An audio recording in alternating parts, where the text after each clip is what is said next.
Chinchy, what's up, man? That does not look like the mayor's office where you are. It does not. Oh, also, by the way, before Sean starts talking, this is how close of a friend I am of him. The current time as we record this right now, Sean. Can you look at your watch? What is it? 7:20. It's 7:21 in the morning. The Chenchiminos are normally night people. I've worked until 1 in the morning for my entire life, but that's what I do for my boy. So where are you right now? You're the best, dude. I'm overlooking the Jersey Turnpike right now. It's real nice. It's really nice. What was that? I think the Meadowlands Parkway. Can you see it? Can you see it? Oh yeah, I have fond memories of there. A lot of bodies buried. TJ Maxx behind me. A lot of bodies buried back there. But speaking of which, look at how I'm dressed today. I'm dressed like my grandfather, the mobster. I just had to put some clothes. You look like you're 78 years old, getting ready to go to a diner for breakfast, and meet your buddies. Like, hey, yes. The bada bing. I look like. What are you getting for breakfast? Same thing, baby. Corned beef hash with the freaking hash browns on the side. Some rye bread. I love it. Oh my god! It actually looks like I've abducted you, and we're sending out a message to the country. Anyway, bro, no, seriously. I was on MLB Network yesterday with D-Row, and JP Morosi was doing a hit, and it was so funny. He was in his hotel, and all he had was a curtain in the background, and D-Row's first question to him was, JP, if you're in trouble, blink twice. That's really good. That's really good. Oh my god. Yeah, that's what you look like now. You got some baseball game to go to today. Oh yeah. Correct? Well, dude, it's been a kill two birds with one stone. I came up here to work for the week for the network.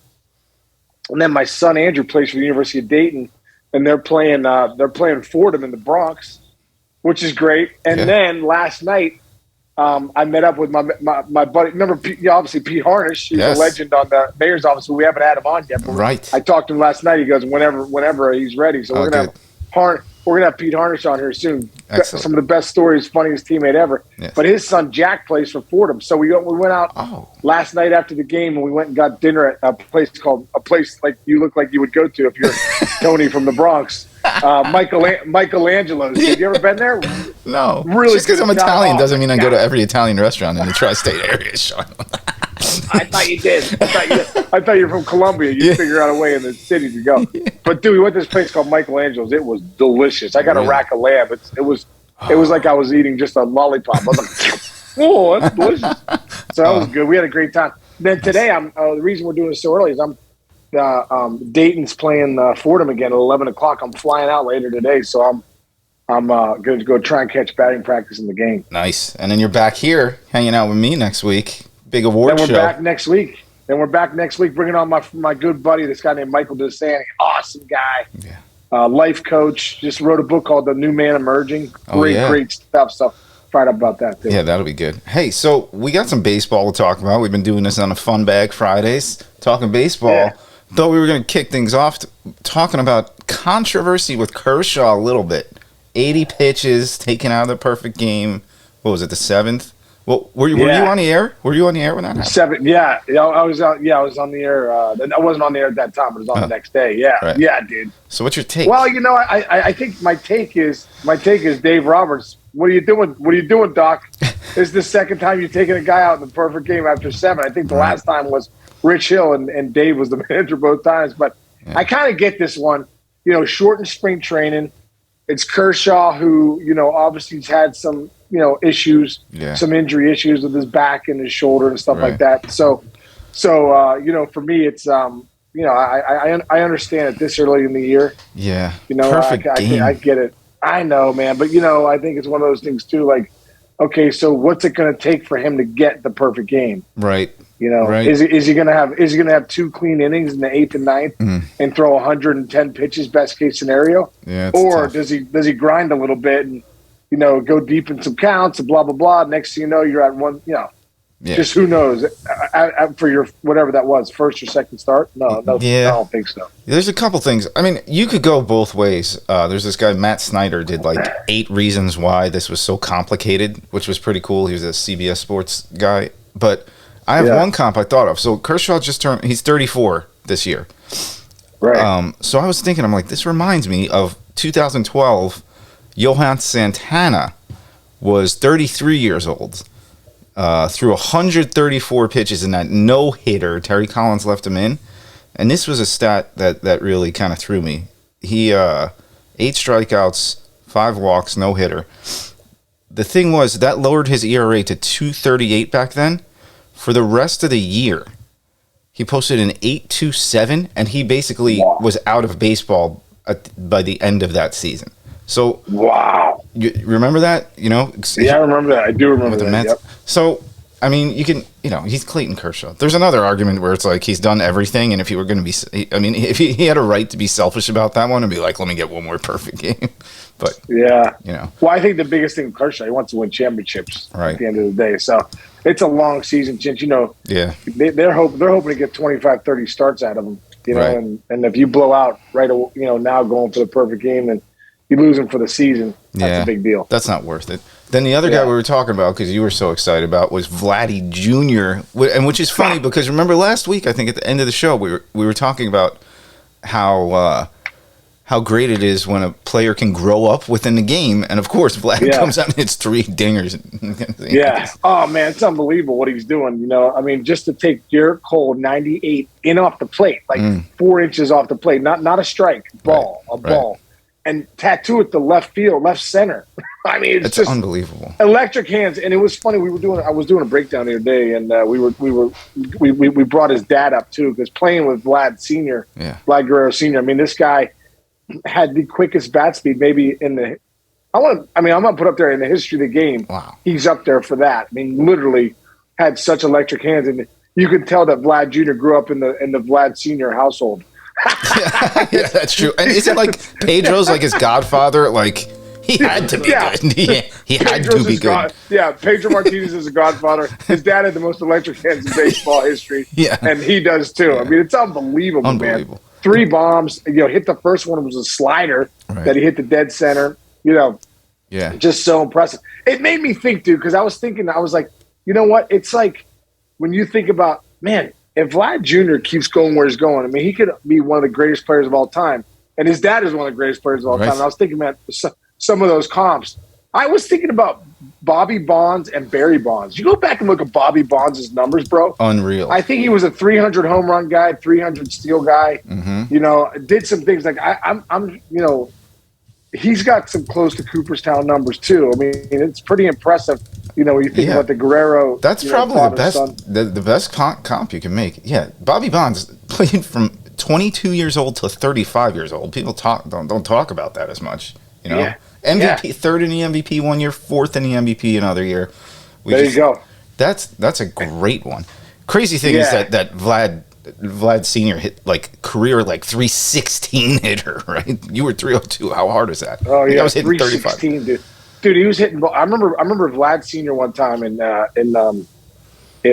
we were in Montreal, and Scott Williamson, I think it was 99 and 2000.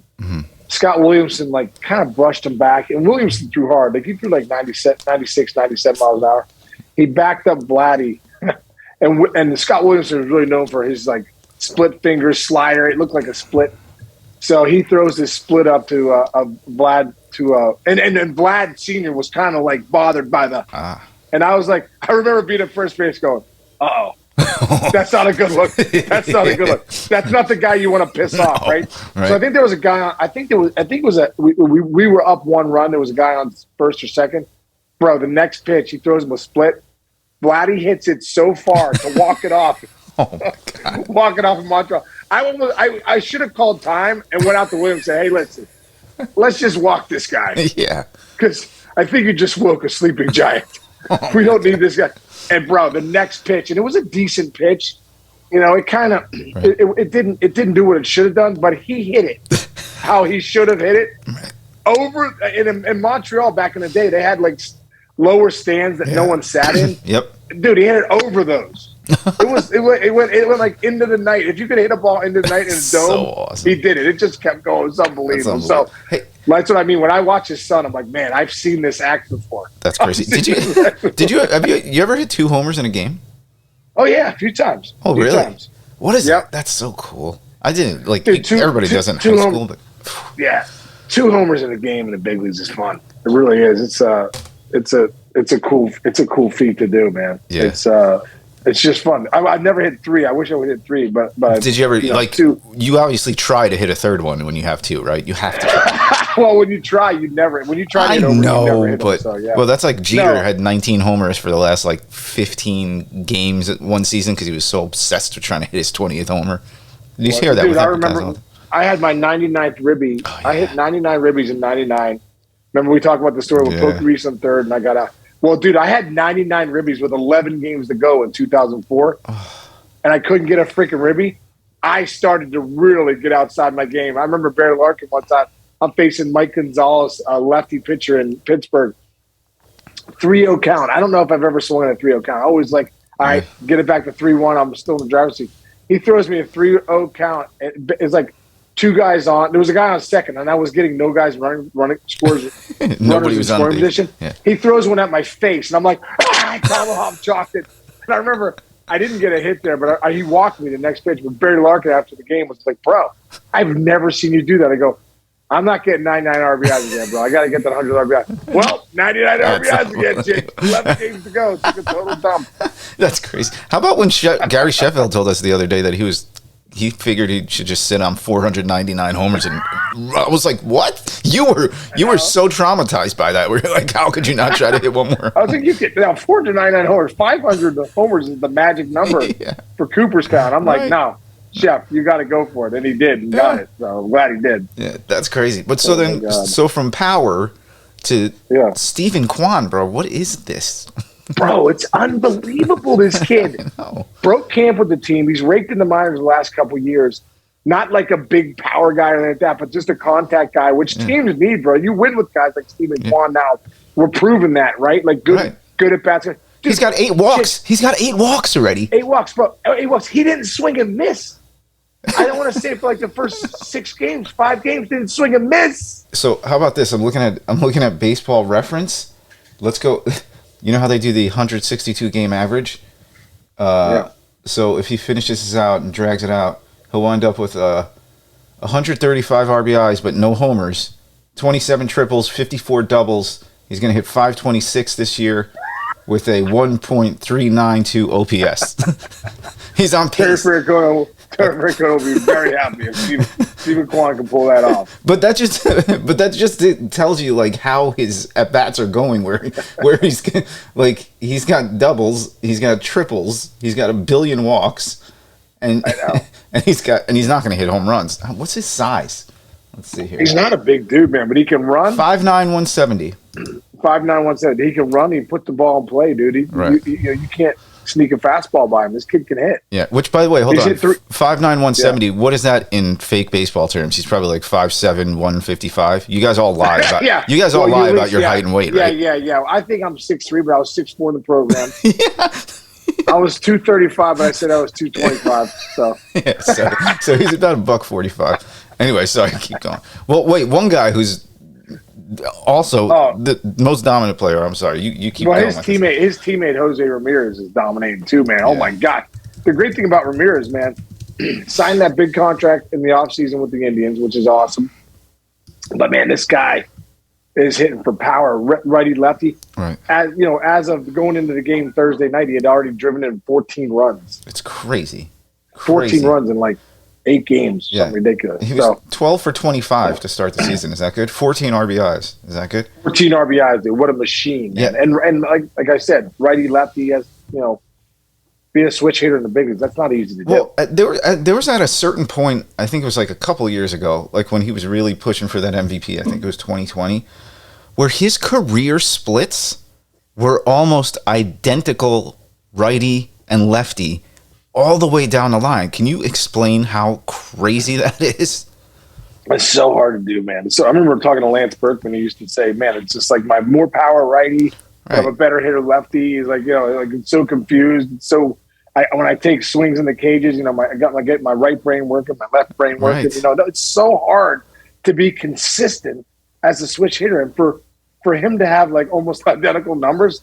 And if you look at his swing, it's almost an identical swing, both sides too. It's just, the left-handed swing always looks a little sweeter. But the Right. right-handed swing from Ramirez, you're like, man, it looks really close to identical to his left. But yeah, it's amazing stuff to have his numbers that close. Unbelievable. Yeah, see, he's listed at 5'9", 190. By the way, he's like 210, right? Yeah. Yeah. I told you I stole 1 year.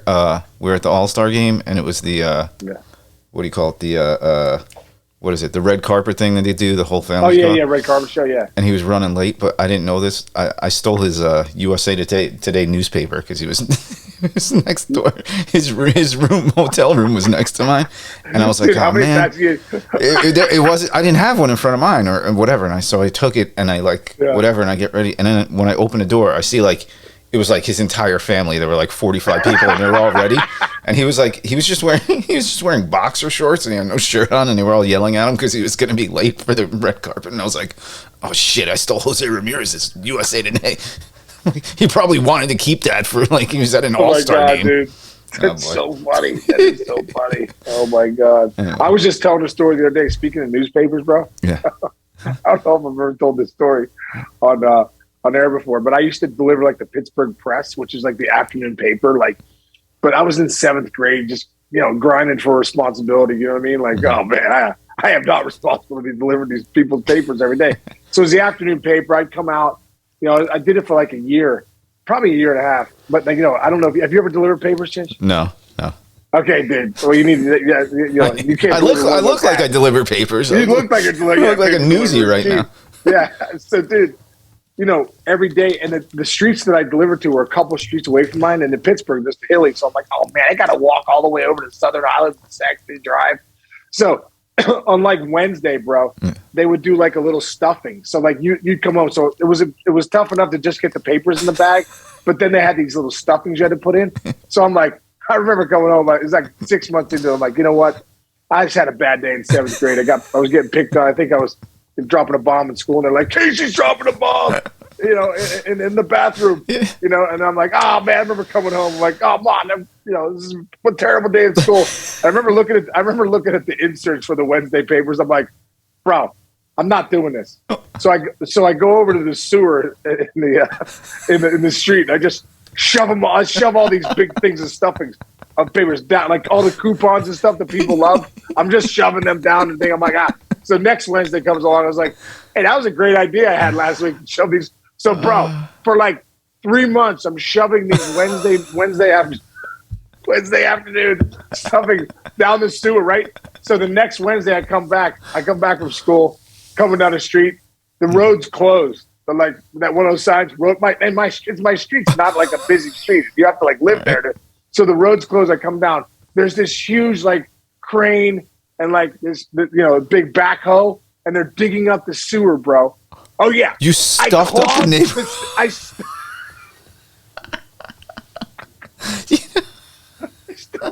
I clogged the water system up in St. Clair. They had to come, and dude, now I'm sitting there watching them out the window. I'm like, oh man, I just don't want to get in trouble. I'm like, oh my god, I hope they don't find out it's me. I'm watching, bro. They come in, they go in, they dig up the whole sewer, dig up the street. Boom, they pull out 3 months of these. What? Of the Wednesday afternoon Pittsburgh. Did your parents know it was you as this was going on?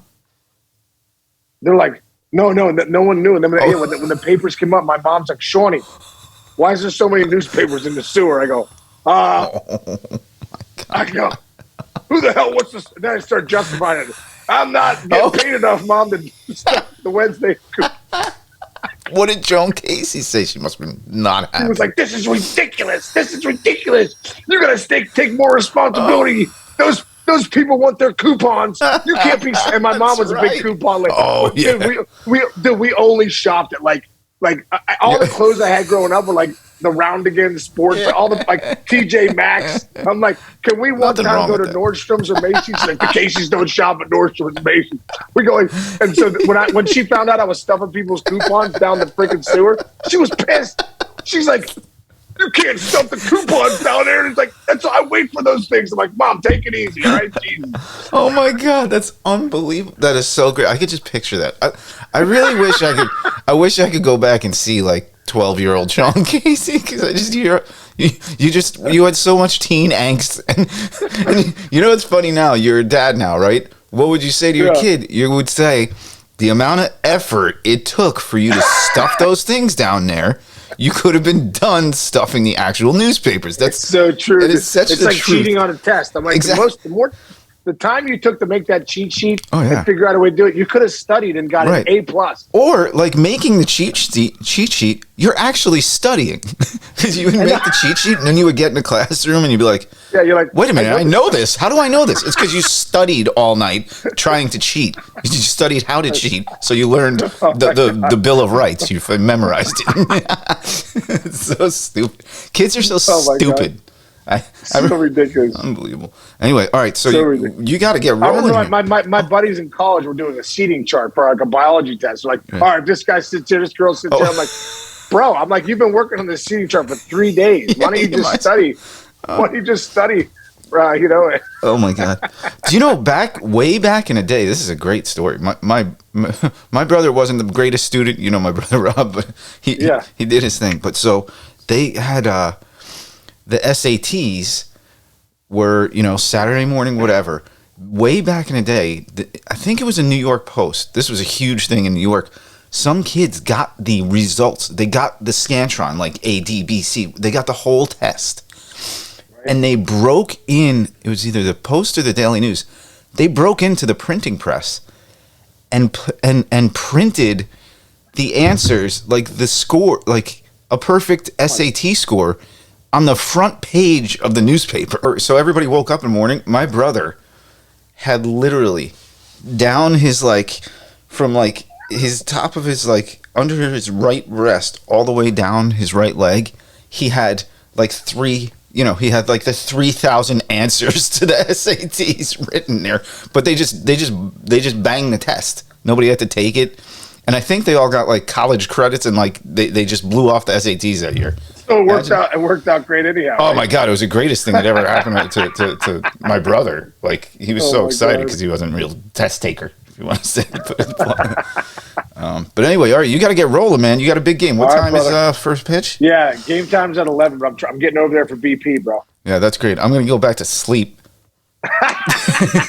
Jess is probably just in La La Land right now. Jess texted me during us taping this, and she goes, "Are you okay?" And I'm like, "No, I told you I was recording the show this morning." Are you okay? Oh my God, dude! You know what? I've been talking about snoring and sleeping. Recently I've been taping my mouth shut. You ever done that? What? Yeah, no? I think you take a piece of because it's you take a piece of it works, bro. I watched it on this one podcast. You take a piece of tape, you put it on your lips, and you start you're a nose breather when you sleep, and then you don't snore. I'm not kidding. It works. I do focus on nose breathing. Why don't you just get a breathe easy like Jerry Rice used to? Listen, don't believe me. Just do it, okay? Don't take my advice. Just do what I say and tell me if it works or not. I'm telling you it works. You got it. All right, next time you ask me to get up at 6:30 in the morning for a freaking podcast, I'll remember what you just said. Dude, hey, we got the Synopsis Awards this week, yes. Bro. Oh, that's a big one. Let's go. It's a live stream. Hey, everybody, say your prayers. Nobody's voting, but give us your positive vibes. We're nominated for 3. We need to win a couple. It'll be fun. Yeah.